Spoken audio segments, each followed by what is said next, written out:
अस्सलाम वालेकुम। वालेकुम अस्सलाम। नमस्ते एंड गुड इवनिंग, कैसे हैं आप?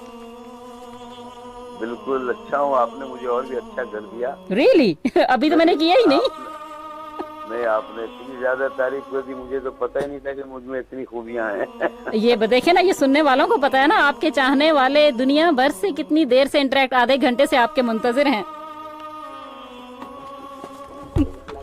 जी जी जी, मैं भी बहुत बेसब्री से इंतजार कर रहा हूँ। जबरदस्त जबरदस्त, और इसलिए तो आप हमारे साथ हैं अभी। हम आपके बहुत शुक्रगुजार हैं, आपने अपने मसरूफ टाइम में से हमारे लिए टाइम स्पेयर किया और हमारे ये टाइम निकाला। आपको मैं वेलकम करती हूँ लिंक एफएम पे। हमारे सुनने वाले जी जो कनेक्टेड है आपके साथ, और वो जानना चाह रहे हैं कि ये जो आज जिन मोहम्मद अजीज साहब को हम देखते हैं, सुनते हैं गाते हुए एक संजीदगी के साथ, एक शोखी के साथ, बचपन में ये क्या आप इसी तरह के संजीदा मिजाज के थे या बचपन में बहुत शरारती थे? कभी मार वार पड़ती होती थी? मार तो खैर अजीज अगर नहीं साहब का पड़े तो आशिक कुछ नबील वो अजीज। बच्चा ही नहीं। ये बात, दैट्स द पॉइंट, जबरदस्त पॉइंट। लेकिन हाँ, मैं संजीदा तो बचपन से हूँ। अच्छा। और बल्कि मैं आजकल जरा कुछ ज्यादा ही मुझ में शौकी आ गई। जितनी उम्र अच्छा। बढ़ रही, मुझे एहसास हो रहा है कि मैं और भी जवान होता जा आए रहा है, कहते हैं ना मैन बिकम नॉटी आफ्टर 40। आपके साथ वो हिसाब तो नहीं हो गया? हूँ। नहीं, इतना प्यार, इतनी मोहब्बत जो मिलती है ना, अजीज साहब का आशिक तो नबील उससे अजीज। क्या उम्र का एहसास नहीं होता, बल्कि मुझे ऐसा लगता है कि मैं दिन ब दिन जवान होता जा रहा जबरदस्त जबरदस्त। देखिए ना, ये प्यार होता है ना चाहने वालों का आपको जवान, कैसे किसी के प्यार ने मुझको जवान रखा है, ये शेर भी यही है ना। हूँ।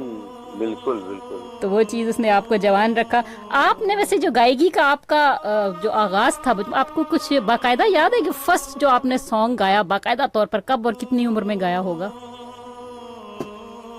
गाना तो देखिए, मैं बचपन से स्कूल के जमाने से ही गा रहा हूँ। ठीक। और अजीज बचपन साहब का स्कूल आशिक कॉन्सर्ट नबील में, अजीज। कॉम्पिटिशन वगैरह में भी हिस्सा लेता था। हम्म। और बहुत तारीफें मिलती थी लोग, और मेरे टीचर्स भी मुझे प्यार करते थे, क्लास फेलोज भी प्यार करते थे। हम्म। तो बहरहाल इस तरह छोटे मोटे फंक्शन में हिस्सा लेना, क्योंकि मुझे बचपन से बेचैनी थी, क्योंकि मुझे जो आसपास के लोगों ने जो तारीफ करना शुरू किया, हम्म। तो मेरा कॉन्फिडेंस बढ़ता गया, मेरा शौक बढ़ता गया। सही। और मैं इस तरह कोशिश करने लगा कि किस तरह मेरी आवाज बाहर आए, लोग सुन पाए। हम्म। और मैं हमेशा रेडियो सुनता हूँ। उन दिनों तो टीवी नहीं होते थे हमारे यहाँ, सही। तो रेडियो सुनता था और मैं सोचता था कि मेरी आवाज कब आएगी। ओह इतना पैशन बचपन हाँ से, हाँ? हाँ, मुझे ऐसा लगता है, अरे मैं भी तो गा सकता हूँ और अच्छा खासा गाता हूँ। और इतने बड़े बड़े गायक लोग हैं, इनकी आवाजें हैं, हम्म। काश मेरी आवाज भी इस तरह लोग अजीज सुन साहब पाते। का आशिक नबील अजीज। और अल्लाह ने मेरी ये बात सुन लिया, और बड़ा उसका करम रहा, लोगों की मोहब्बत रही। और क्या सुनी अल्लाह ने, क्या बात है। जी जी बिल्कुल। बहुत जबरदस्त। तो आपको घर से जब आप गाने में लगे, आप वो जो दौर ऐसा था ना, खासतौर पर पेरेंट्स वगैरह काफी मुखालफत किया करते थे, ये क्या काम शुरू कर दिया है, कहते हैं बेटा कोई डॉक्टर ना बने, इंजीनियर बने। जा, हाँ जी जी बिल्कुल। तो उन्होंने कुछ पढ़ाई मुखालफत लिखाई नहीं की? करो, ये सब बहुत की, बहुत की, अच्छा, फिर क्या हुआ? बहुत की। हालांकि अजीज साहब का हालांकि आशिक मेरे नबील घर अजीज। में बड़े अच्छे लिसनर्स हैं। अच्छा। सारे लोग अच्छे गाने सुनना पसंद करते हैं। हम्म। गजलें वगैरह। मेरी बहनें, मेरी वाइफ तो खैर बाद में आई, लेकिन वो वाइफ को मैं बचपन से जानता हूँ। अच्छा। तो हाँ, वो बिल्कुल छोटी थी, 11-12 साल की, तभी बेगम अख्तर को सुनती थी। वाह, इतना और जबरदस्त जौक। मेरी, हाँ, और मेरी बहनें मेहदी हसन साहब को और हुसैन बख्श साहब को और गुलाम अली भाई को, हम्म। इन लोगों को सुनती थी। सही। और मैं तो जुनून की हद से भी ज्यादा मोहम्मद रफी साहब का दीवाना था। क्या हूँ, आज भी हूँ, आगे भी रहूंगा। सही, इंशाल्लाह, बिल्कुल। वो मेरे उस्ताद हैं, मैं उनको अपना उस्ताद मानता हूँ। हम्म। और उनको सुनकर ही ये शौक पैदा हुआ। इतनी मोहब्बत रफ़ी साहब से, उनको गाते गाते आप बॉलीवुड तक पहुंच गए। हाँ, मोहब्बत भी और अकीदत भी। अकीदत, वाह क्या लफ्ज इस्तेमाल किया माशाल्लाह। ऐसी हस्तियों से अकीदत ही हुआ करती है। जी हाँ। अजीज साहब क्या का बात आशिक थी, नबील रफी साहब की अजीज। क्या बात थी। मोहब्बत की इंतहा जब हो जाती है तो वो जुनून की हद तक, बिल्कुल, तो उसमें अकीदत पैदा अकीदत आ जाती है। बेशक बेशक, बिल्कुल सही।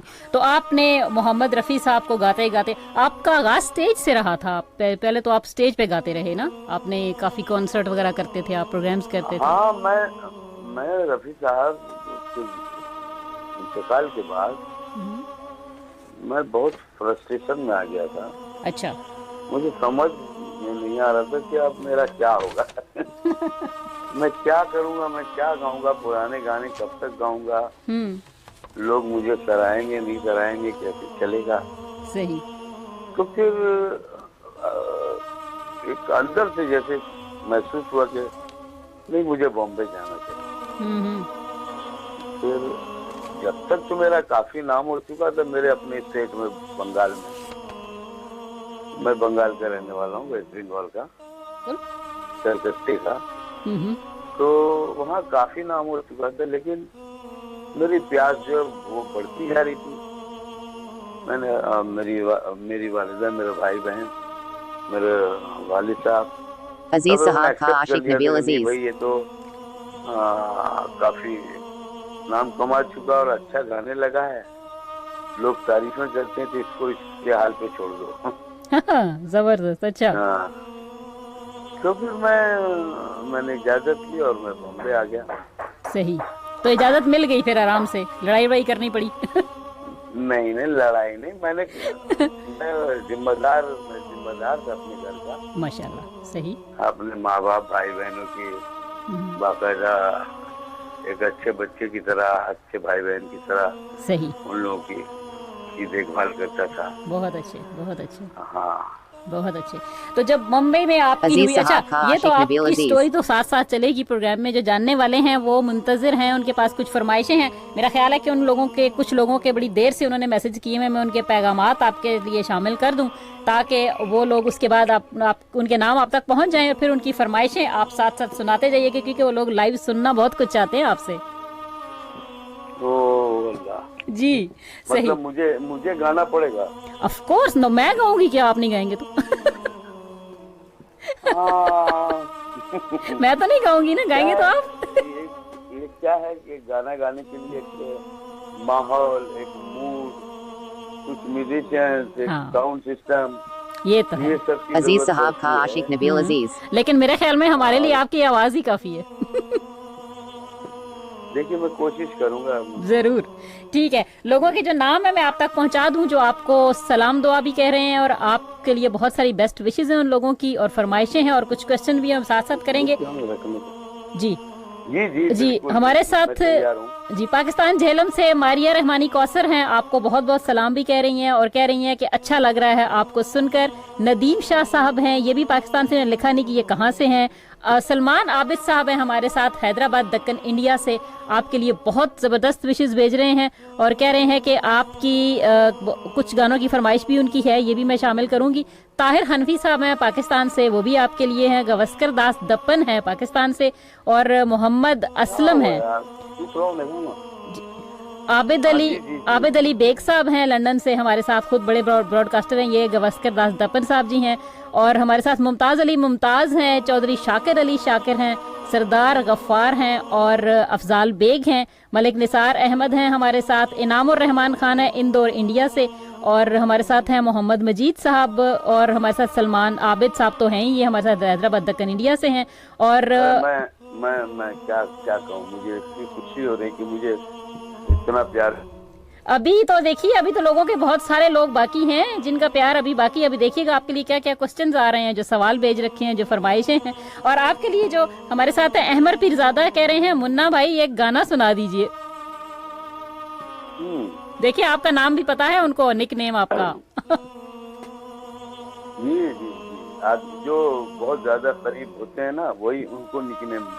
हाँ, निक नेम तो होता ही प्यार करने वालों के लिए होता है ना। जी हाँ जी, बिल्कुल बिल्कुल। जी, तो उन्होंने फरमाइश की है कि आप अपनी पसंद का एक गाना सुनाएं।